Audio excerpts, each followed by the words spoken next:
bir-birindep шығып, мына жасырын сандардан алайық. Бірінші мына топ шықсын, мына жақта ойламақ қыздар. Bir жасырын сандаламыз. Тез.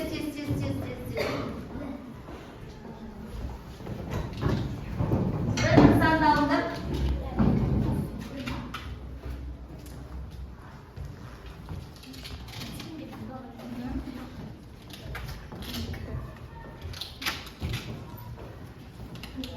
Kelesi жақ, келеберіңіздер тездетіп. Bir деген мына топқа отырады, екі деген сандар ортаға топқа отырады, және үш деген сандар мына топқа барады. Екі мына жаққа барады.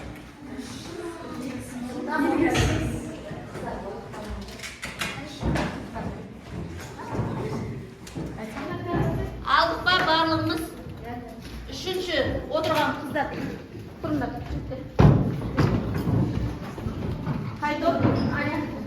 Бірінші топ ана жаққа.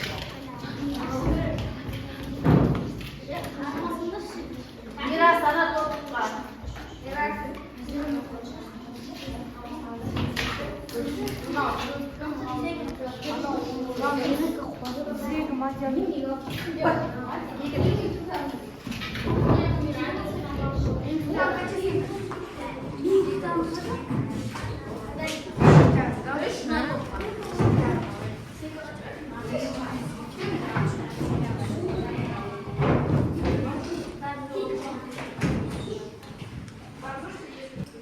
Birinchi, ikkinchi, uchinchi to'p.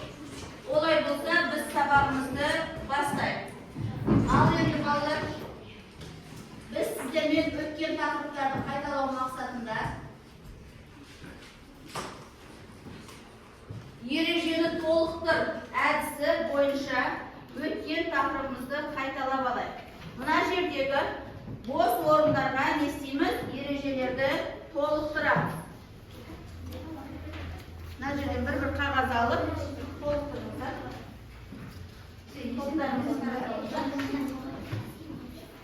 Kimga jetmay qoldi, aytinglar.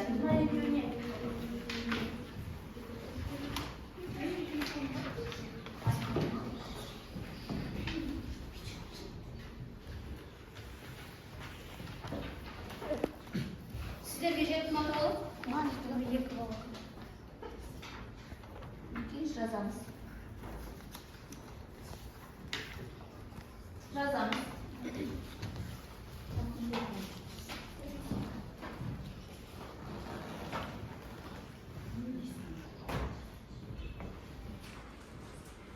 Al bastaymiz.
Қасымызға сағат тілімен қағазымызды айналдырамыз, тексереміз.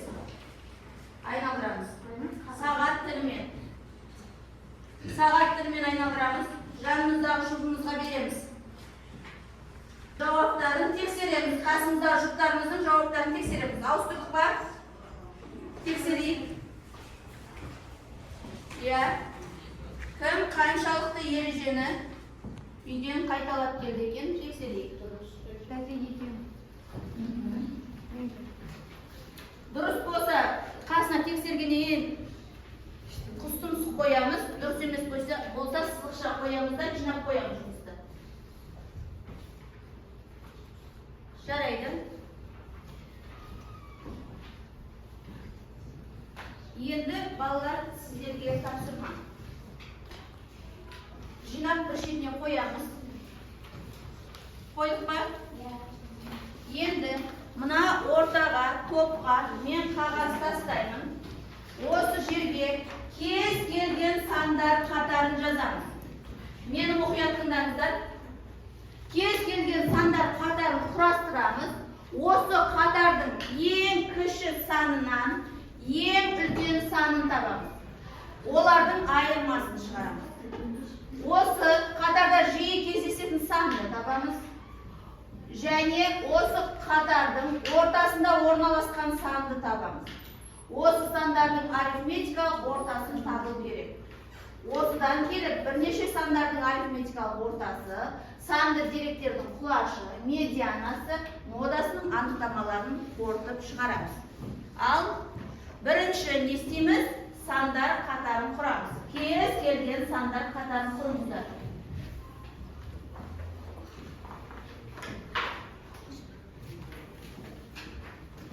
Сандар қатарын құрамыз.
Солардың жазған сандарымыздың ішінен ең үлкен сан мен ең кіші санды анықтап, солардың айырмасын табасыздар.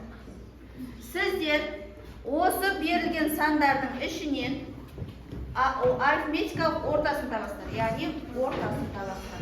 Кітаптан іздеп табуға болады. Сіздерде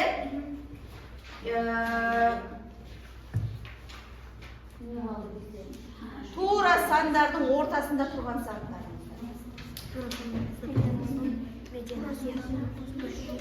Оқулықтан қарасаңдар.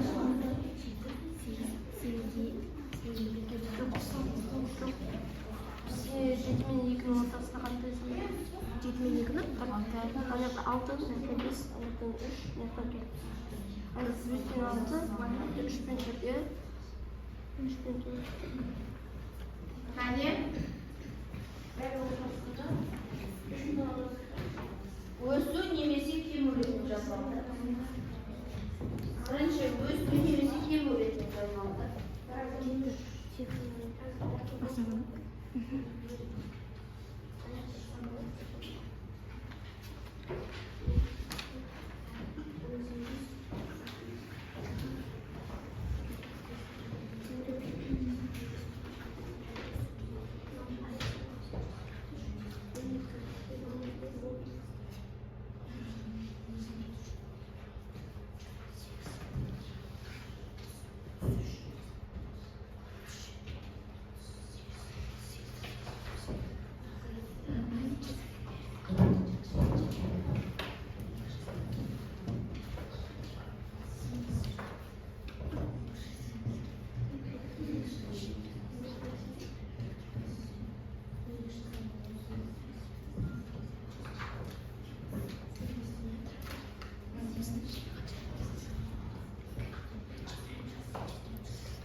Ал қай топ дайын балалар? Кім зерттеп тауып қойды? Келе қойыңдар. Үшінші топтың қасына кім шығады? Келе қойыңдар. Қалған топтың дайыныз. Бұл жерде бізде 8, 6, 7, 7, 2, 3, 4, 1 деген сандар берілді. Және де біз оны өз суретімен жазып алдық. Оның ортасында 4 пен 6 кездесті. Оның ортасында сан 5 болды. Медиана дегеніміз ол берілген бір сандар қатарына ең ортасындағы сан. Ал егер ортасындағы сандар қатары бізде берілген жұп болатын болса, онда не істейміз? Екеуінің арасындағы санды жазамыз. Яғни ортада берілген екі санды қосып нешеге бөлеміз? Екіге бөлеміз. Тамаша. Сіздерде санның медианасы деп аталады екен, иә? Келесі топ қайсымыз дайын? Келе қойды. Дәптерлеріңізге мысалдарыңызды жаза берсеңіздер болады.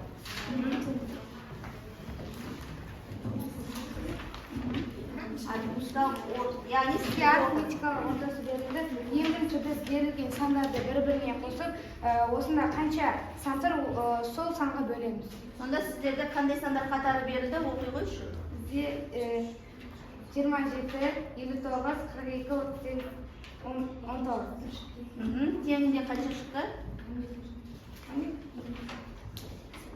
10. Отыра отырыңыздар. Сіздерде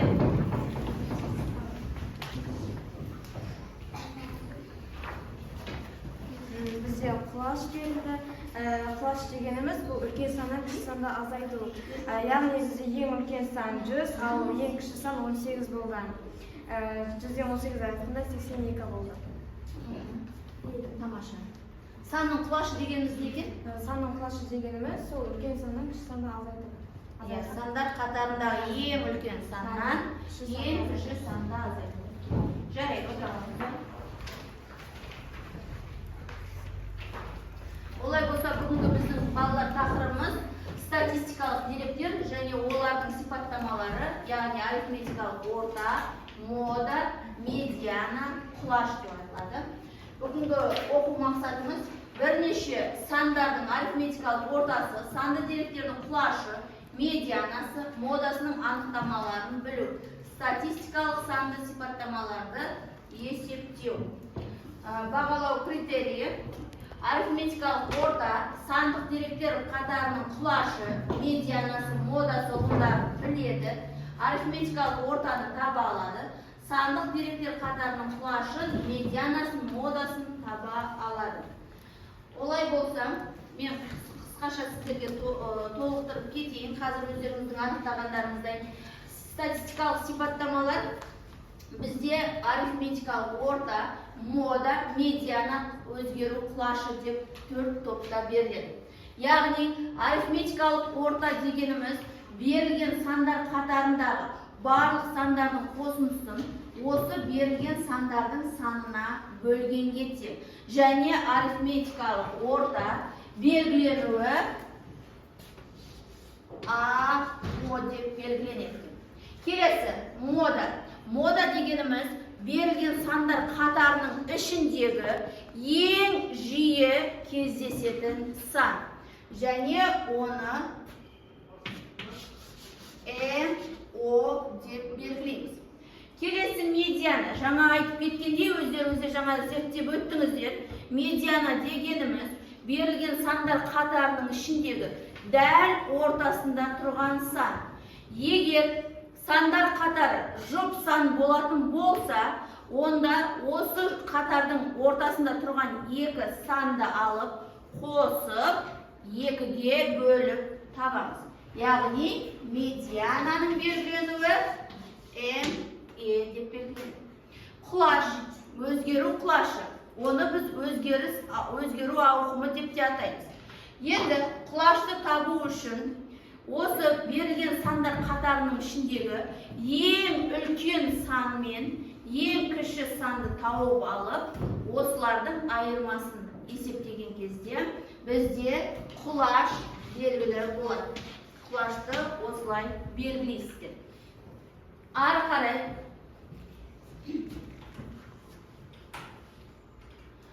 жаңа мен ережесін айтып кеткендей, қараймыз. Арифметикалық орта, өзгеріс ауқымы, мода, мінекей, барлығына мен мына жерде түсініктеме ережелерін бердім. ережелерді өздеріңіз де қарастыруға болады. Қазір мен сіздерге осы ереже барлығын айтып өттім. Енді мысал есеп беріліп тұр мына жерде.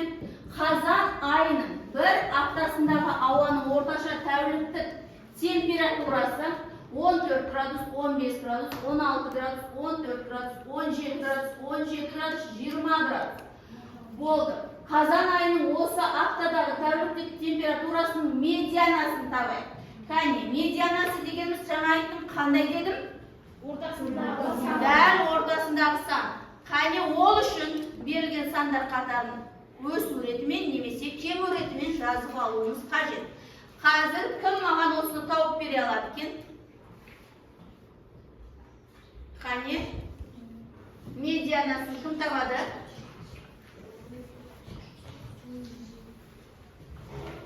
Ал, 3, 6, 7 сан берілді.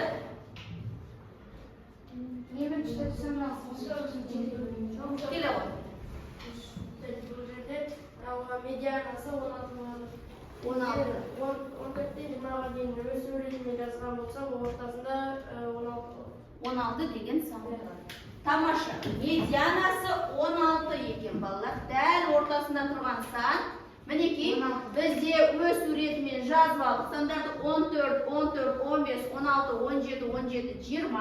Осы сандардың дәл ортасында тұрған сан, жаңа Бекзат айтып өткендей, 16-ға тең екен. Яғни медианасы 16 екен. Мына жерде де медиана қазір келесі тапсырмаға көшейік. Ауызша тапсырмалар. Ал енді балалар, арифметикалық ортаны таба аламыз, иә? Кәне, кім тауып береді? 5 пен 3-тің арифметикалық ортасы. Тағы да орнын тұрып айт. 5 пен 3-тің арасындағы сан 4. Арифметикалық ортасы 4. Арасындағы сан деме арифметикалық ортасы. Қалай табамыз арифметикалық ортаны? Осы екі санды қосып, қаншаға бөлеміз? 2-ге бөлеміз. Тамаша. 30 пен 50-дікін. Нұрсұлтан айта қойшы, 30 пен 50-дікін. 30 пен 50-дікін 40. 40. Не істедің? 30-ға 50-ді қосып, оған 2-ге бөлім. Тамаша. Дұрыс. Тағы да 3 пен 10-ның арифметикалық ортасы. 3 пен 10-дікі. Ал Бекзат. 3 пен 10-ды қосамызда, оны 2-ге бөлсек 6,5. Тамаша. 6,2. Ал құралай айта ғой. 0,6 мен 0,4-ті қосып, екеуін 2-ге бөлсек 0,5. Тамаша, жарайсыздар. Келесі сандар қатарының модасы. Жаңа айтқанымыз көп кездесетін сан. Кім Айбота айта қойшы, көп кездесіп тұрған сан қайсы? 4. Ең көп кездесіп тұрған 5. Сонда Айбота модасы қандай екен? Модасы 5-ге тең. Тамаша. Келесі өзгеріс ауқымы. Ең үлкен саннан ең кіші санды аламыз. Ал Жантөре. Ең үлкен ұпай қанша ұпай болып тұр бізде? Ең кіші ұпай? 8. Ал айырмасы? Тати, тоғыз болады. 9. Отыра ғой, тамаша. Енді медианасын табамыз. 12, 11, 5, 10, 18, 14, 7. Медианасы дәл ортасында өсу немесе кем өретімен жазамыз да, дәл ортасында асан. Медианасы 11 болады. 11. Дұрыс па балалар? Дұрыс. Отыра ғой. Келесі тапсырма. Бірге ойлаймыз әдісі. Жалпы сыныппен орындаймыз. Бұл тапсырманы сіздер білесіздер. Біз бұл платформамен жұмыс жасап жүргенбіз. Не істейміз? Тақтаға есептеп жазамыз. Ал сандар қатары берілді. 3, 4, 6, 7 деген сандар қатары берілді. Тақтаға маған шығады кім? Басқа тағда кім шығады? Келе ғой, тахмина. Тез тақтаға жаза бер. Мына Mına жаққа жаза бер, бірден осы тақтаға орындай бер. Жазылмай жатса, мына жақтан жаза бер, мына жақтан жаза бер.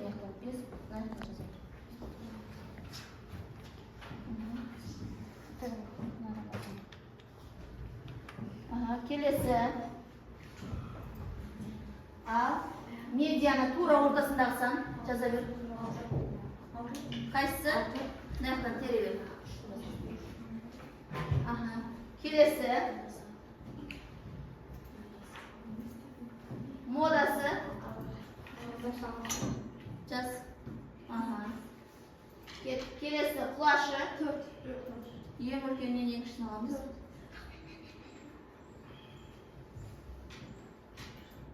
Тексерейік, е?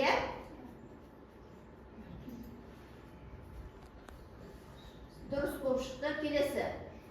Отыра ғой. Келесі. Тақтаға. Тақтаға кім шығады? Келе ғой, Бекзат.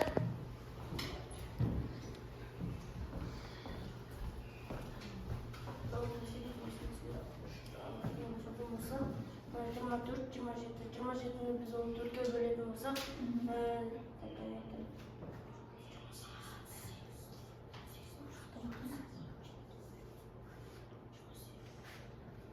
бұл жерде біздің жауабымыз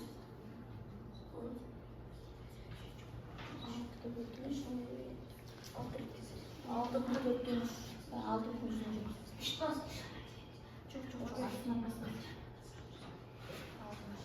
Тоқта, сен ішінен баспай қойып.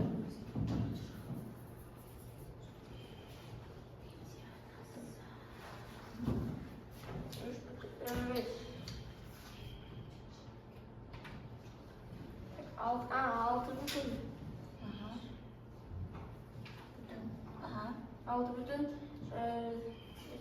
175. Мына жақтан бас. Астынан. Келесі дейін көше ғой. Медианасы 7. 6 мен 9 қосасын. 75.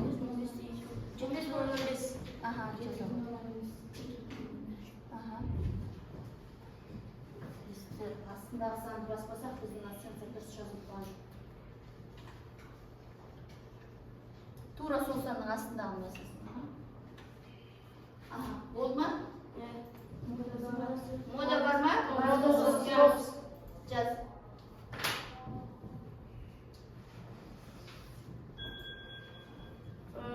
Құлашы 9-дан 3-ті азайтамыз, 6.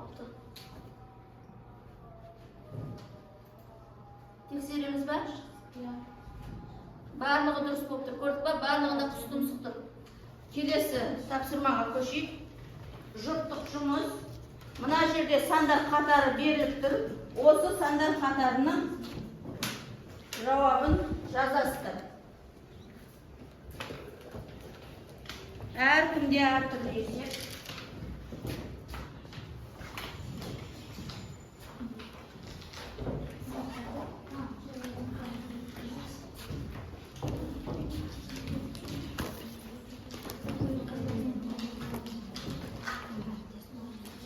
Қане орындаңыздар.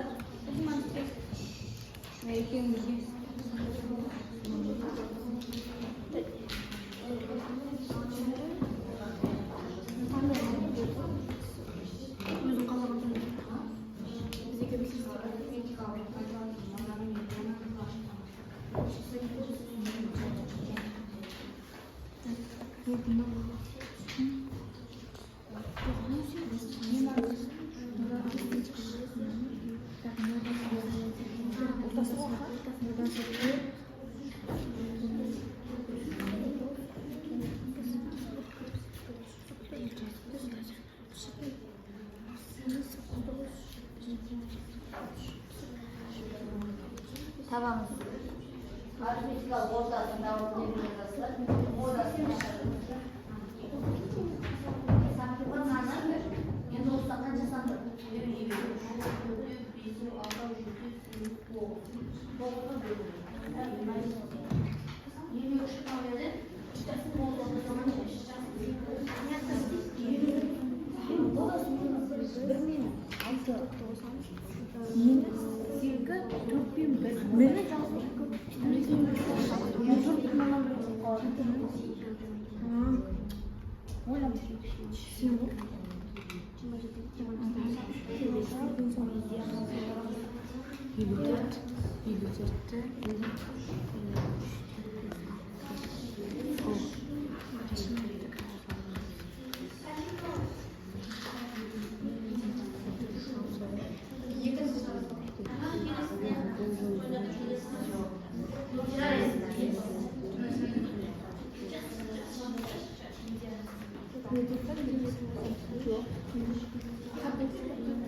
Endi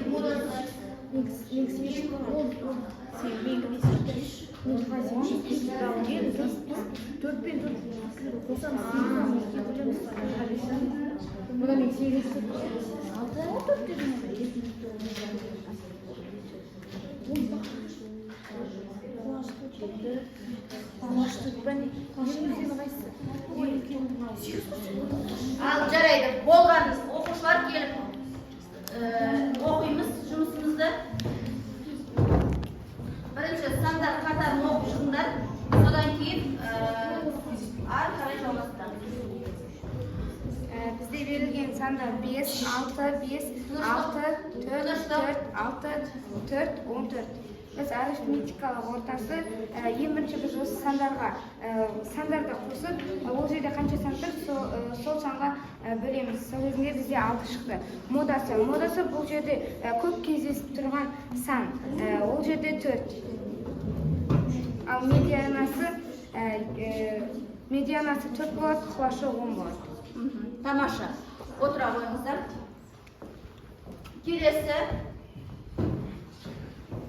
Келесі тапсырмамызға көшейік. Барлықтарыңыз болдыңыздар, иә? Келесі тапсырмаға көшейік. Сіздердің телефондарыңызға тапсырма жіберілді. Ашып қарайықшы. Жеке тапсырма, әрқайсыңыз жеке осыны белгілесіздер, сол жерден балдарыңыз шығады.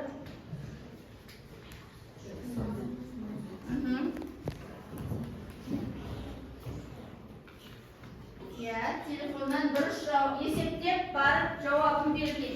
Яғни, мына жақта тұрған жауабы әкеліп орнына қоясыздар. Түсінік ма? Телефоннан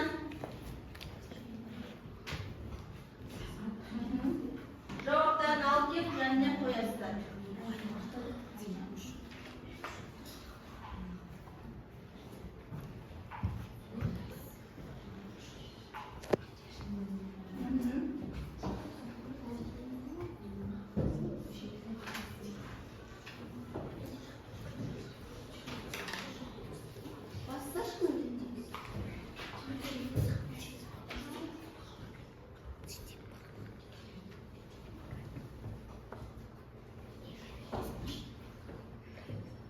Ya.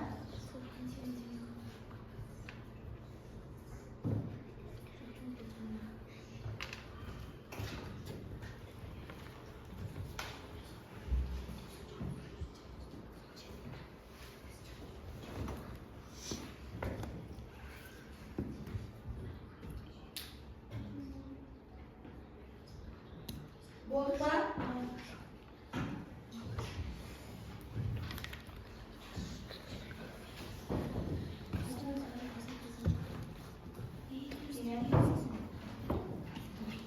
Al Zeynep sen okuy qo'yshi. Zeynep bitirdi. Zeynep javobini o'qiy qo'y, men sәйкестендірishni durustmi tekshiramiz. Qolganimiz bo'ldi. Al Zeynep o'qiy qo'y.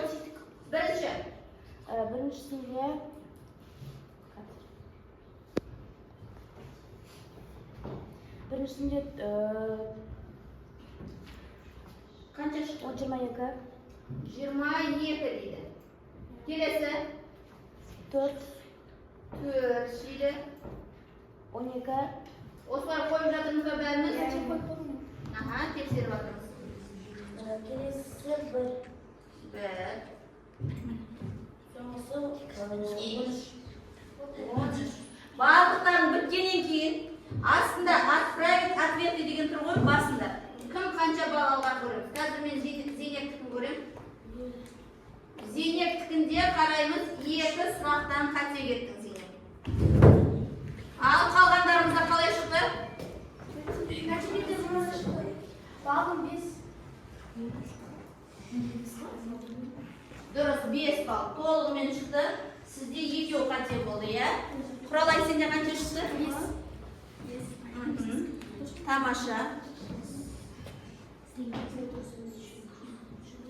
Иә, тағы кім болды? Жарайды. Келесі тапсырманы көшейік болғанда.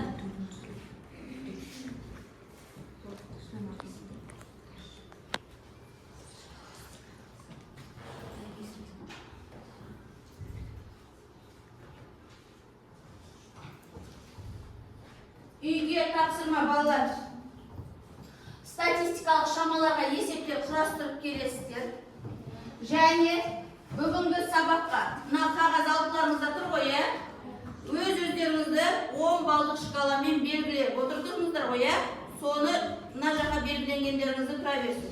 Енді бүгінгі сабаққа кері байланыс ретінде астындағы смайликтерді белгілейсіздер. Түсінікті ғой, әр смайлик, әр кері байланыс, әрі бағалау. Күнделік әдісімен жылдамдатамыз.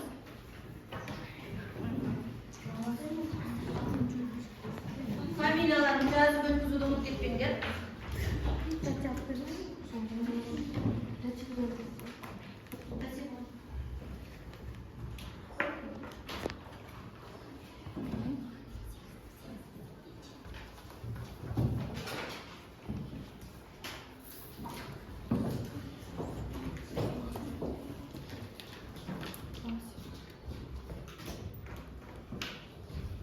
Кімге формат сөйлейді? Арқыларда формат сөйлейді.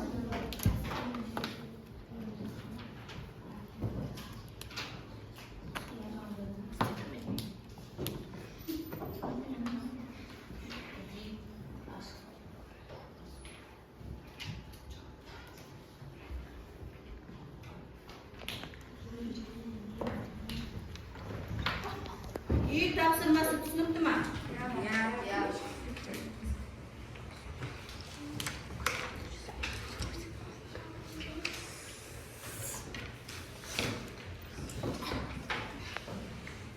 Ал, балалар болса, барлығын жинап қояйын.